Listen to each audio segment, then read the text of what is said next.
Les amis, on est parti pour la dernière review de Raw avant Hell in a Cell, c'est parti.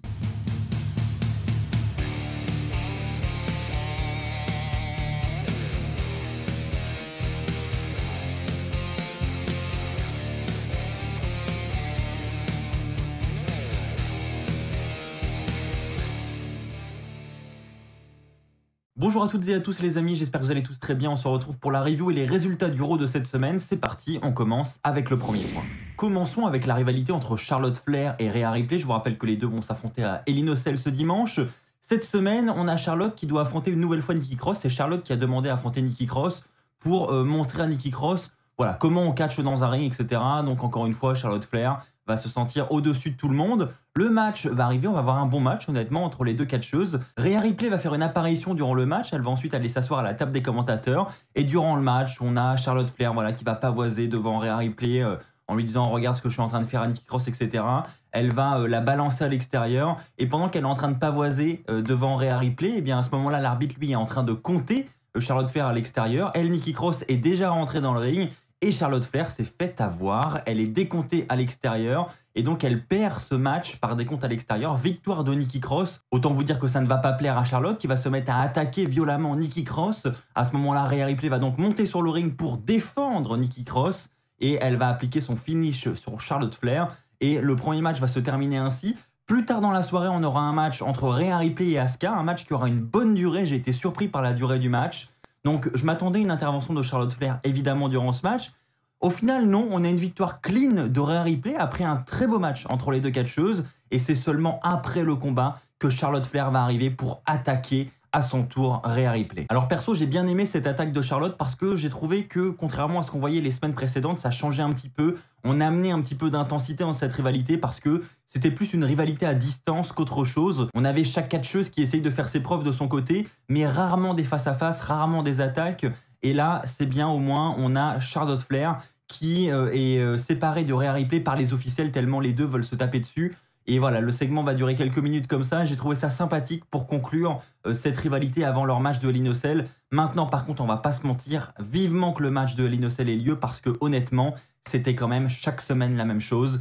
Entre Nikki Cross, Charlotte Flair, Rhea Ripley et Asuka, j'ai l'impression qu'ils ont personne d'autre dans la division féminine, c'est toujours les mêmes matchs. Les amis, passons à un match qui m'a fait très plaisir cette semaine à Raw, du moins quand j'ai vu la carte du show, je me suis dit ah ouais, on a un John Morrison contre Jeff Hardy comme à la bonne vieille époque, ça peut vraiment être sympa. Donc le match a lieu, bon j'étais content, maintenant on va pas se mentir, c'était quand même une grosse mise en avant pour John Morrison, ce qui est pas plus mal non plus parce que John Morrison en a besoin aussi, mais c'est vrai que j'aurais aimé un match assez équilibré entre les deux avec une bonne petite durée. Au final ça a été assez court et c'est quand même John Morrison qui a bien dominé ce match. Victoire de John Morrison suite à une distraction aussi de Cedric Alexander. Alors au départ je croyais que Cedric Alexander faisait son apparition pour distraire John Morrison, envoyer la caméra, se focaliser sur John Morrison, etc. Donc je pensais vraiment que c'était pour lui. Au final, après le match, on va découvrir que non, Cedric Alexander est là pour Jeff Hardy. Je vous rappelle que les deux se sont affrontés la semaine dernière et j'avais souligné notamment la victoire de Jeff Hardy depuis très très longtemps. Eh bien, Cedric Alexander souhaite revenir sur cette victoire. Il dit que voilà, pendant longtemps ça a été son idole, mais depuis la semaine dernière, Jeff Hardy n'est plus son idole. Il a qu'une envie, c'est de l'envoyer en maison de retraite. Voilà, ce sont les mots que va prononcer Cedric Alexander. Et Jeff Hardy, ça va le vénère, il va dire écoute, moi je suis pas prêt à aller en maison de retraite. Par contre, si tu me bats ce soir, maintenant, je prends ma retraite. Et donc là, on se dit ah ouais, quand même, Jeff Hardy, il a pas peur. Et même moi, honnêtement, à ce moment-là, j'ai eu un petit peu peur parce que je me suis dit voilà, Jeff Hardy, ça se passe pas très bien avec la WWE en ce moment. Du moins, il perd tous ses matchs, donc forcément, il a envie d'être mis en avant. Il a peut-être envie de faire encore d'autres choses avant de prendre sa retraite. Donc peut-être qu'il a envie de quitter la WWE. Et peut-être que voilà, il pourrait annoncer sa retraite prochainement. Et d'ailleurs, je me suis dit, voilà, si ça commence déjà à ce moment-là, du côté de Raw, à planifier des matchs où la carrière est en jeu, j'ai bien peur que la retraite de Jeff Hardy à la WWE approche à grands pas. J'espère me tromper parce que j'aimerais bien en voir encore un petit peu plus de Jeff Hardy. En attendant, on a un match entre les deux cette semaine à Raw. Et donc, vous l'aurez compris, c'est Jeff Hardy qui a remporté ce combat suite à une Swanton Bomb. D'ailleurs, Cedric Alexander va en tenter une aussi, mais ce sera esquivé de la part de Jeff Hardy. Et donc victoire par Swanton Bomb de Jeff Hardy.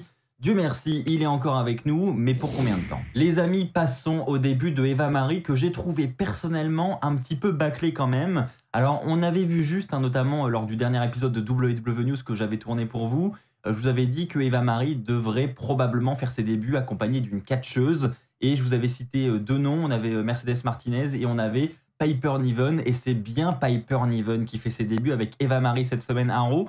Alors un truc assez curieux, c'est que les commentateurs n'ont pas mentionné son nom. Voilà, ils faisaient ceux qui connaissaient absolument pas qui était cette femme.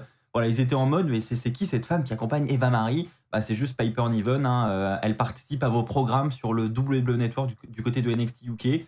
Donc bon, ça fait quand même un peu les commentateurs qui suivent pas trop ce qui se passe dans leur fédération. Donc j'ai pas trop compris pour le coup, parce que bon, ça serait encore une rookie ou quelqu'un que personne connaît ou presque, ok.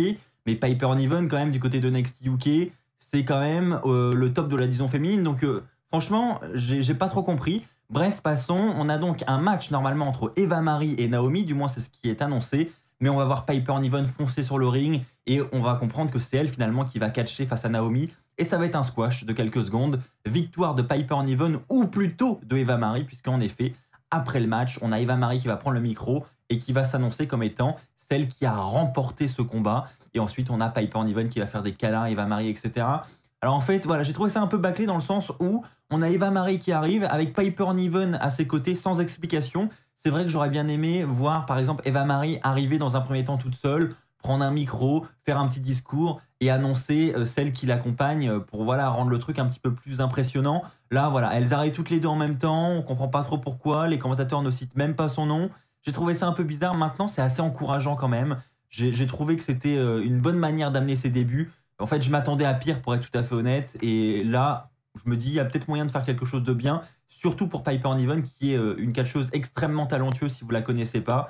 Et j'espère pour elle que ce sera de bons débuts dans le roster principal.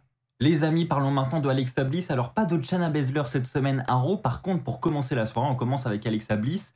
Un petit speech et rapidement Nia Jax qui va venir intervenir dans ce segment et qui va évidemment venir défendre sa pote Shayna Baszler, lui dire que voilà, elle connaît Alexa Bliss depuis très longtemps, ça a été longtemps sa meilleure pote, donc elle comprend pas pourquoi elle fait tout ça et on voit que Nia Jax veut venger Shayna Baszler et donc elle va lui proposer un match plus tard dans la soirée et là on a Alexa Bliss qui va commencer à rigoler, à se foutre un petit peu de sa gueule, on va pas se mentir, et elle va finir par accepter le challenge. On a donc plus tard dans la soirée un match entre Alexa Bliss et Nia Jax. Le match arrive et donc on a un match entre les deux assez équilibré honnêtement. Puis Alexa Bliss va prendre l'avantage, elle va partir pour un Twisted Bliss du haut de la 3e corde.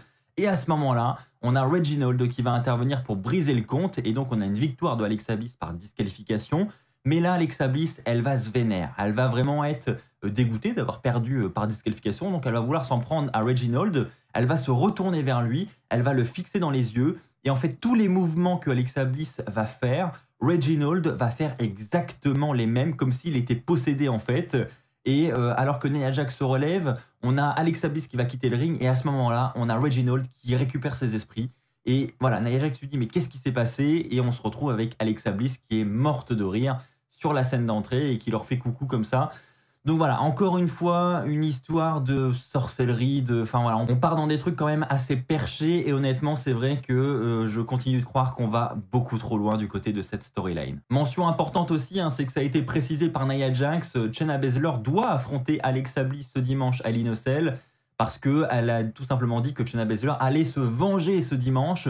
Donc ça voudrait dire que Alexa Bliss affronterait effectivement Shayna Baszler ce dimanche lors du pay-per-view à l'Innocell. Les amis, parlons du main event de la soirée, mais avant cela, parlons encore de ce petit segment entre MVP et Kofi Kingston en coulisses. Un peu comme la semaine dernière, c'est exactement la même chose. On a MVP qui retourne voir Kofi Kingston et qui lui demande s'il a réfléchi par rapport à la discussion de la semaine dernière.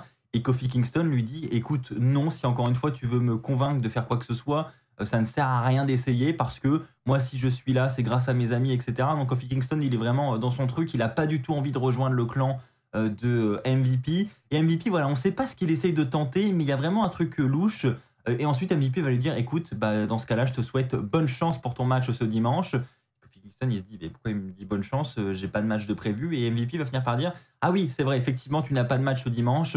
Il n'y a que le champion de la WWE, Bobby Lashley, qui en a un. Donc en gros, c'est un peu, nous on a un match, toi t'en as pas, donc réfléchis bien. On a vraiment, voilà, on a l'impression qu'MVP essaye d'attirer Kofi Kingston vers le clan du Hurt Business. Je ne sais pas ce qu'il essaye de faire. En attendant, ça méritait d'être souligné encore une fois. Et ensuite, dans le main event de la soirée, on a cette fois-ci un match entre Drew McIntyre et AJ Styles. Honnêtement, sur le papier, c'est un match quand même assez important. C'est une belle tête d'affiche. On a Bobby Lashley, le champion de la WWE, qui sera aux abords du ring, du moins sur la scène d'entrée avec le VIP Lounge, avec encore une fois tout son harem autour de lui. Et puis le match va commencer, on va avoir un match assez équilibré, encore une fois un match avec une bonne durée, on aura un match digne d'un main event d'Euro, honnêtement, comme je l'ai dit, c'est une belle tête d'affiche et ça méritait vraiment cette place de main event. Maintenant, durant le match, on a Drew McIntyre qui va un petit peu provoquer Bobby Lashley, ce qui va le vénère. Donc Bobby Lashley va se rapprocher du ring, il va enlever sa veste, voilà, il va être prêt à se fight. Et à ce moment-là, on a les Viking Raiders qui vont venir du côté de Drew McIntyre aux abords du ring pour le défendre un petit peu. Et donc on se retrouve d'un côté avec Drew McIntyre qui a dans son coin les Viking Raiders et de l'autre côté on a AJ Styles qui a dans son coin Omos et Bobby Lashley. Et là honnêtement, on va pas se mentir, la suite est ultra prévisible. C'était un match 1 contre 1, mais le match qui se transforme en 3v3, sachant que tout le monde était en tenue de ring, voilà, on le voyait quand même clairement venir. Donc effectivement, durant le match, on a Drew McIntyre qui va s'attaquer à Bobby Lashley à l'extérieur. Ça ne va pas plaire à Bobby Lashley qui va revenir sur le ring durant le match et qui va coûter le match à Drew McIntyre. Donc victoire par disqualification de AJ Styles. Et à ce moment-là, durant la pause publicitaire, les officiels reviennent pour relancer le combat et on a donc le match 3 contre 3, sans surprise. Donc là, encore une fois, on a un match assez sympa avec des bons spots, hein. On a des belles confrontations, notamment entre Omos et les Viking Raiders. Deux gros gabarits, hein. Omos qui va projeter l'un des Viking Raiders, je crois que c'est Ivar qui va être projeté derrière la barricade. Donc encore une fois, des segments sympathiques comme ça, qui va se terminer avec un Claymore Kick de Drew McIntyre sur le champion de la WWE Bobby Lashley. Et Drew McIntyre va bel et bien river les épaules de Bobby Lashley cette semaine à Raw dans le main event. Et le show va se conclure avec une célébration de Drew McIntyre. Donc comme je l'ai dit, c'était un segment assez cool du début à la fin. Après, on va pas se mentir, moi c'est vrai que j'en ai un petit peu marre de la rivalité entre Bobby Lashley et Drew McIntyre. J'aimerais bien passer à autre chose. Les amis, ceci étant dit, passons au flop de la soirée.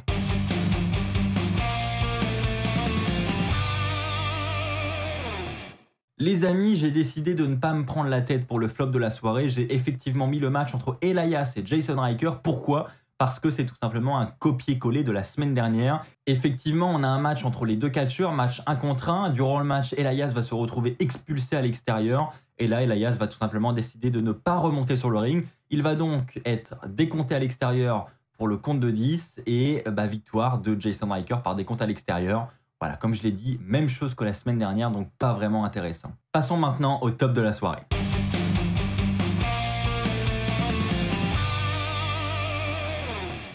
Les amis, s'il y a bien un match qui m'a plu et vraiment beaucoup plu cette semaine à Raw, c'est encore une fois le match de RK Bro, cette équipe composée de Riddle et de Randy Orton. Cette semaine, ils affrontent le New Day. Donc là encore, on a quand même 4 excellents catcheurs sur le ring. Et c'est un match qui est très complet parce que il a une bonne durée, il est très divertissant et honnêtement, dans le ring, c'est pas dégueu. On a des très bons spots. Donc franchement, j'ai encore une fois beaucoup aimé cette association entre Randy Orton et Riddle. Et cette semaine, ce que j'ai également apprécié, c'est qu'on n'a pas vraiment de mésentente entre les deux. Alors on a Randy Orton qui a toujours l'air un peu blasé d'être aux côtés de Riddle parce qu'il parle trop, clairement. Mais au-delà de ça, voilà, on n'a pas eu l'un ou l'autre qui perd à cause de l'autre.